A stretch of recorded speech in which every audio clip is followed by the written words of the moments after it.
Hey YouTube, so today I wanted to give you a couple quick pointers and lessons on tie rod ends. This is an inner tie rod end here. Um, I have a new one and a used one.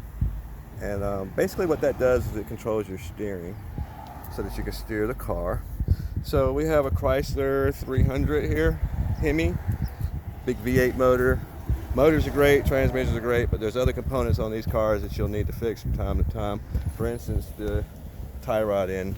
The tie rod ends. This is the inner tie rod end, and there's the outer tie rod end.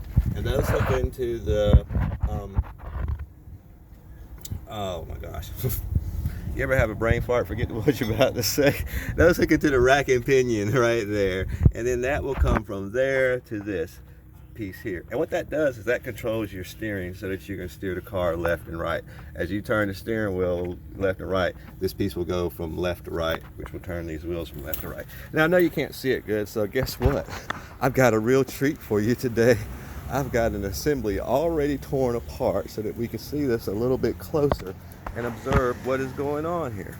So this is that piece there, the inner tie rod end. There'll be an outer tie rod end that goes on to this piece here, and it'll connect into that hole there. And what that does is it allows the car to be steered by turning left and right. All right. Now this piece here, this is your rack and pinion here, and this right here is basically the link that would go up to your steering wheel inside the car. And you'll notice as I turn that, see how that arm is moving there, going in and out as I turn that? So that'd be like me steering the car, turning left or right. See that? In and out, in and out. All right, so then you have the inner tie rod end, and the outer tie rod end, as I was telling you, is this piece here. So that piece is gonna go up into there. And these need to be tight. What happens over time, they'll get worn out and jiggly. This one's not too bad actually. But let me show you the inners, and then you can see what I was talking about. So on the inner tie rod ends, you'll notice see how nice and floppy that is? Like, see that? Well, that's going to translate to looseness and play in your steering. Okay? And as you see the new one, it's solid. It's not moving. You know, there's a ball in there. It will move if you put pressure to it, but in general, it's not moving. Now we also have the outer tie rod ends that we're going to replace.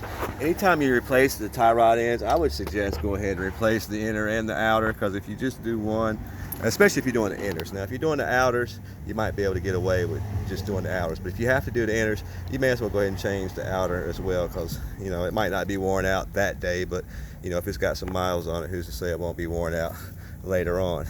And you see that's pretty easy to turn and flex.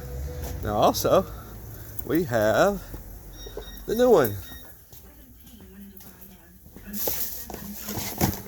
This is the new outer tie rod end for this particular car.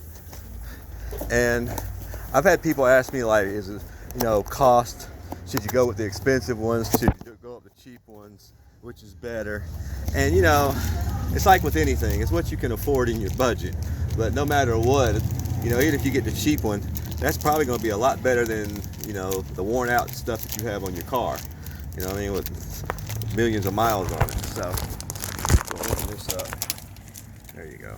That's the outer right there. And you'll notice it's tight and shit. It's tight and stiff as well. Yeah, you can move it, but you have to put a lot of effort in there to move that. So that's your outer, and this is your inner. And you'll notice there's no play in them. Unlike the old stuff that came off. Play. Play. Yeah, so, all right. Now, basically what happens is we'll install those and tie these back together. After you get through this, you will need to line the car up to make sure everything is good and straight. And it helps that when you're doing this, make sure you have your steering wheel turned straight also. That will help with that. A couple other things that you may need to change on a Chrysler 300 is this lower control arm. That lower control arm And these upper control arms are real prone to going bad on a Chrysler and the Dodge Chargers and Magnums. So if you have this particular car and you feel a little bit of wobbling in your steering, a little unsteadiness, go ahead and check your tie rod ends there. The rack, you know, as long as your rack ain't leaking or making no noise and things like that, then that should be pretty good. You won't have to replace it. But if by chance that's leaking, you might want to go ahead and just replace that whole thing. Usually when you buy a whole rack, it'll come with all the pieces and components you need. Till next time, YouTube, if you need, please chat, subscribe, and share this with the world. Thanks for watching.